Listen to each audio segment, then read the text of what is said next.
Lost Origin has officially sold out on PokemonCenter.com, and it seems like the internet is in an uproar. Pokemon investing has been such a hot topic lately because people have been jumping in left and right. It seems like everybody's eager to grab every single Sword and Shield product out there, from booster boxes to booster packs, and yes, the alt arts are going crazy. So today we're going to crack open a booster box of Lost Origin and dive into everything and see what exactly is going on.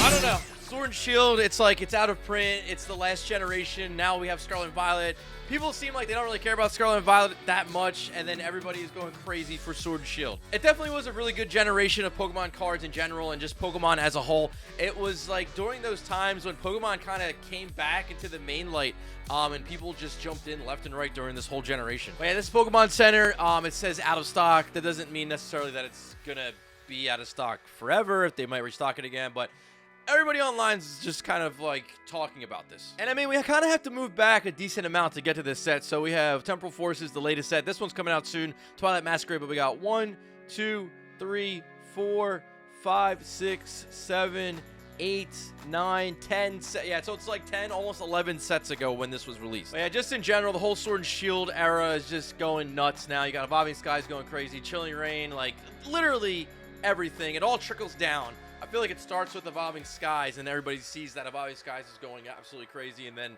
everybody's just grabbing all these other different sets now, especially the ones that have alternate artworks in it. I feel like definitely people are like really, really into now. I mean, it's definitely one of my favorite, probably top 5 set from the Sword Shield era in general. You have the Giratina card here, the alternate artwork, which is crazy. I don't even know. $350 for that card raw. The Aerodactyl, about $100. Then there's the Rotom, which is like $33. Then it kind of trickles down there.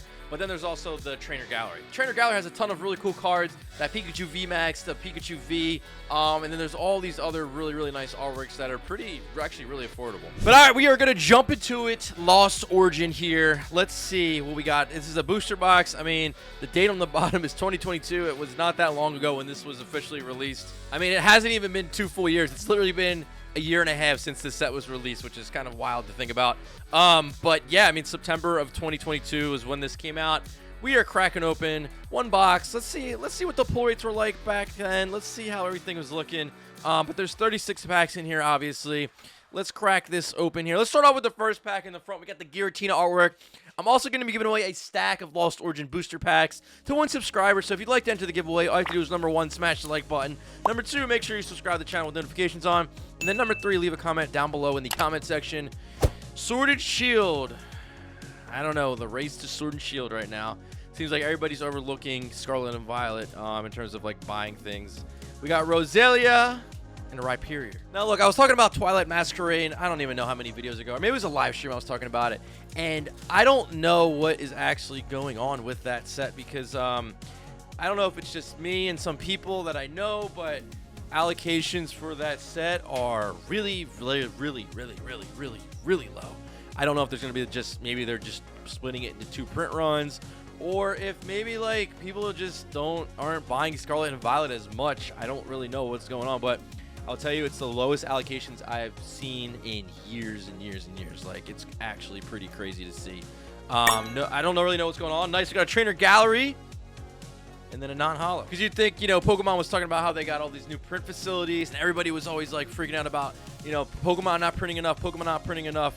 Twilight Masquerade, I don't really know the full details on it. I haven't really talked to anybody much about it outside of just a few people I know that it got are getting way less when this set comes out from distributor. So I don't really know. If you guys have information, feel free to let me know. I haven't really looked into it much, honestly.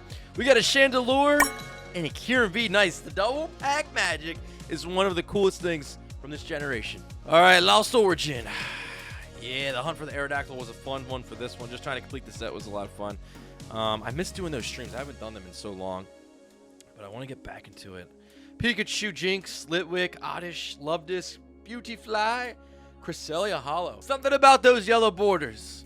Something about not getting a holo in every single pack. Takes you back a little bit. Every generation is different. Every generation has its perks and stuff like that. Scarlet and Violet has a lot of really cool things about it. Sword and Shield has a lot of cool things about it. Kind of just depends on what people are feeling, you know what I mean? Relicanth and Landorus. Yeah, I checked online. As of recording this video, I don't know when this video is actually dropping, but as of recording this video, they ran out of stock yesterday. And the booster box prices are about $175 right now. So, yeah, I don't know. Seal, Machop, Spinnerack, and Honchkrow. Looks like they limit it on PokemonCenter.com though. It says, I saw on the website, it says limit purchase of 6 booster boxes, which is a case, like a factory case is 6 booster boxes. So we got Roselia, Rockruff, Seal, Shuppet, Machop, Finian. Ooh, wow, we got a rainbow. Okay, I'll take it. Obviously, right now, alternate artworks are what's hot. Like, that's what's going crazy right now. Alternate artworks, like, left and right are going nuts. Rainbows, probably not so much. Like, if you look at this set, I mean, like, the Giratina, all the alternate artworks are way up here. But then if we go down, can we even find this card? Even on the first page, I don't think I see it. What about the second page? Fantina. Yeah, there it is. $2, $3, like, literally for a rainbow card. Crazy. Like, the booster packs are worth more than the rainbow card. Like a sealed booster pack. One of those packs is worth more than that more than that rainbow card.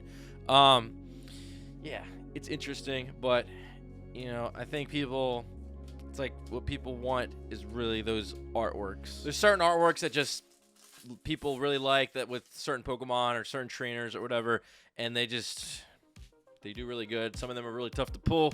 I don't know. Hopefully, I mean, getting an all art is tough. It's tough. Aerodactyl V-Star. All right, but the pull rate on this box has been solid so far. It's been really good. But like, yeah, I remember the alternate artwork pull rate on this set. I remember when I was trying to complete it, I feel like I was getting between 0 to 2 alt arts per booster box case. So I'd open a whole case of 6. Sometimes I'd get 0, literally 0. Sometimes I'd get 1, and then I think sometimes I'd get 2, and that was basically it. So it was probably like an average of 1 per case of 6 boxes, maybe, if I had to guess. I don't know the exact like pull ratio or whatever on them, but yeah, the Giratina is definitely the most sought after card in this set, followed by the Aerodactyl. We got a Vileplume Hollow. As always, let me know what you guys think about all this stuff. I don't always necessarily want to talk about like all the price and stuff like that. I know some of my latest videos I've been diving into certain boxes and stuff that have like either crashed in price or have like gone up like crazy in price and stuff like that. It's honestly just interesting, and you guys can do whatever you want with that information. I'm just throwing it out there. I'm not telling anybody what to do or anything like that. I don't say anything like that in my videos for the most part. Delphox, you can do whatever you'd like to do with that kind of stuff and that information. I just think it's interesting. I think some people think it's interesting. I just like to throw out the information that's out there, that's happening, and then whatever you guys want to do with it, do your thing. We got Water Energy. We got a Bomb of Snow. Can we get something? Come on. All art, maybe? No. Because to be honest, right now, people aren't, like, you know, and also with content creation and stuff like that, and doing Pokemon card openings in general, like, it's really like Scarlet and Violet. A lot of people are not super like hyped about watching the openings of those. We got Haunter Reverse, Cramorant. I mean, I think you guys are definitely to a certain extent, but once we've opened up that set like a couple times, that's pretty much it for Scarlet and Violet. Like, besides maybe trying to hunt for a couple big cards.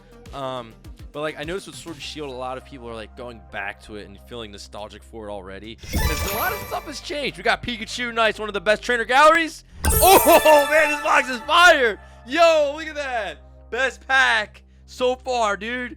Trainer gallery Pikachu. This is what I'm talking about. Like, it was perfect for me to say this at this moment right here, because this is what people genuinely enjoy. You know, like, there's different generations of Pokemon that people like. I tend to like the Gen 1, 2, 3, even 4 and stuff like that. Like, and you know, you're throwing back with these cool artworks. You got Pikachu there, you got Giratina, one of the coolest Pokemon as well, and you get it in a double banger pack. The gold cards look really nice. You know, there's big changes, right? There's like silver borders now. The gold cards are like green, and some people hate it, some people love it. It's just like a completely different feel. It really is. It's a completely different vibe. Some, you know what I mean? Some people love it, some people hate it, some people are like in the middle. But I think there's definitely a lot of nostalgia attached to Sword and Shield. And even with like people getting back into the hobby, this was the generation where so many more people got back into the hobby. It was literally during Sword and Shield. Like really like super early in the beginning of Sword and Shield. So like Cosmic Eclipse was the end of the Sun and Moon era, and then the print run was not huge. It was decent, but it wasn't like crazy. Then we moved into Sword and Shield base, and it wasn't during the hype yet. Rebel Clash wasn't really either. Then Darkness Ablaze, like people started kind of getting in a little bit more. Then everything just happened. Like it just went nuts. Like the online, everybody doing content. Champions Path, like that was right there. That's when it started. Champions Path, like was just like people were getting in the hobby like crazy. I remember it was like selling out like crazy. Everybody was trying to hunt the Charizards. Then Vivid Voltage, like that was everybody's going for the Chonkachu Rainbow. Then Shining Fates came out. Everybody was like, oh my god, this is going to be like Hidden Fates 2.0. And then we moved into like the alternate artworks of Pokemon with like Chilling Reign, Evolving Skies, whatnot, Celebrations, even crazier, Brilliant Stars. Like throughout this whole Sword and Shield era, it was just really just tons and tons of people like jumping in. And then Pokemon kind of just did like a little sidestep, and they were like, oh, we're just going to change everything up real quick. Not everything, but a lot of different things. So I think this generation definitely means a lot to a lot of people, and I know a lot of people are like kind of like panicking, wanting to make sure they have packs to be able to open down the line. And I get it, because you know it's like Pokemon will stop printing stuff, then that's it. They're just done printing it. And then if it's a certain set or a certain favorite time in Pokemon cards, like it just gets less and less of it available. You know what I mean? Slugma, Stunfisk. But, like, you know what I mean? Even the Sun and Moon era, that was, like, super nostalgic. I was into Pokemon cards heavily during Sun and Moon era as well. Like, all that stuff over time. And now you look back at it, and it's like so many people want to open up Cosmic Eclipse, Team Up, Hidden Fates. Like, all that stuff was really cool. Shining Legends was a ton of fun. All those sets. But, yeah, I got back in during the X and Y era. I got back in during the X and Y era, which was the era before the Sun and Moon era. That was like during the Pokemon Go hype and all that crazy stuff. Generations was released. Generations really got me back into modern Pokemon cards, because before then and at that time I was doing mostly just the stuff that I grew up with, and kind of like moving into stuff that I was closer to that era, like Gen 2, Gen 3 stuff. But yeah, XY was fun. So they all have like their own sort of like, I don't know, nostalgia piece to people. Of course, there's people that are buying them to invest in them and hold on to them, but then there's tons of people that are buying them just want to open it up down the line, you know, buying it for their kids, so like whatever. Pidgeot V. All right, so we got a bunch of packs still remaining here. We got a rainbow, we got some trainer gallery cards, we got a lot of good stuff out of here. This was peak, I feel like, Sword and Shield times, man. This was like peak times. Trainer galleries were going crazy. Magnezone V-Star, all arts were nuts. Yeah. Then they ended it out with Crown Zenith, which was definitely a really, really, really cool set. One that you could still find pretty easily, that I think was it was just really good. The pull rates were insane. The card artworks were amazing. Inkay. Let's see if we can all out of one booster pack here. Or one booster box, I should say. One booster box, 36 packs. We got Rhydon, Litleo, Ghastly, Ducklet, Roserade. Man, there's always like that one or two, usually just one set, that one huge set that from every generation that people go absolutely crazy about, at least in the last like 4 to 5 generations. I mean, if you think about it, well, Scarlet and Violet, it's kind of hard. It's up in the air right now. But Sword and Shield is obviously Evolving Skies, with the prices of those boxes just like at the top of the top. Then for Sun and Moon era, you have Team Up, which undoubtedly is the most expensive by far.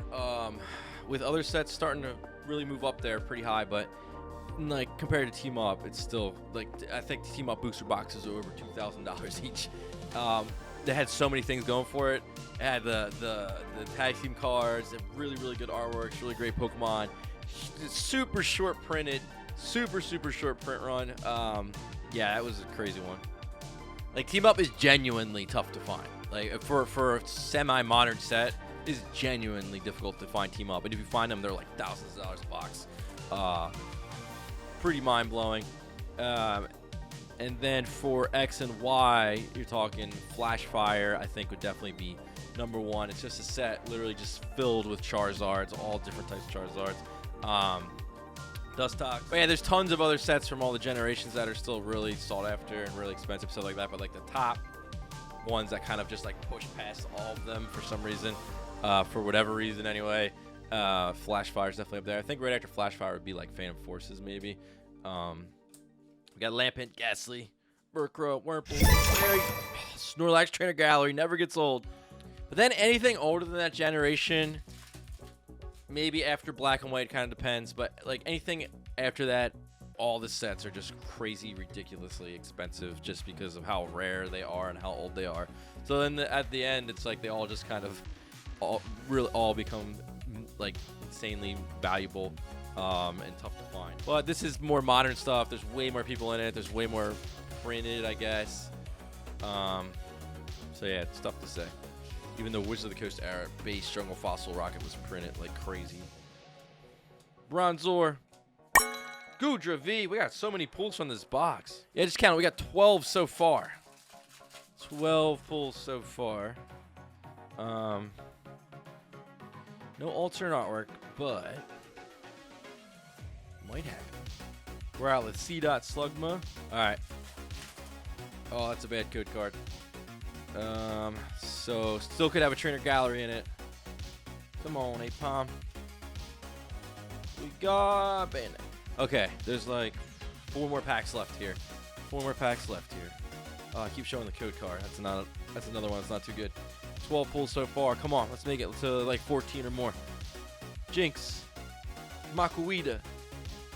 Gligar. We can do it!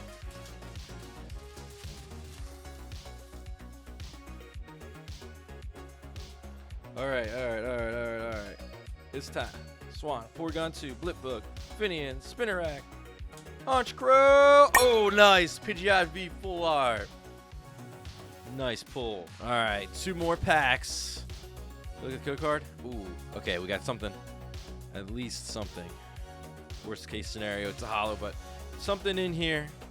Let me know what you guys think of all this Lost Origin craziness, Sword Shield craziness in general, alternate artwork craziness.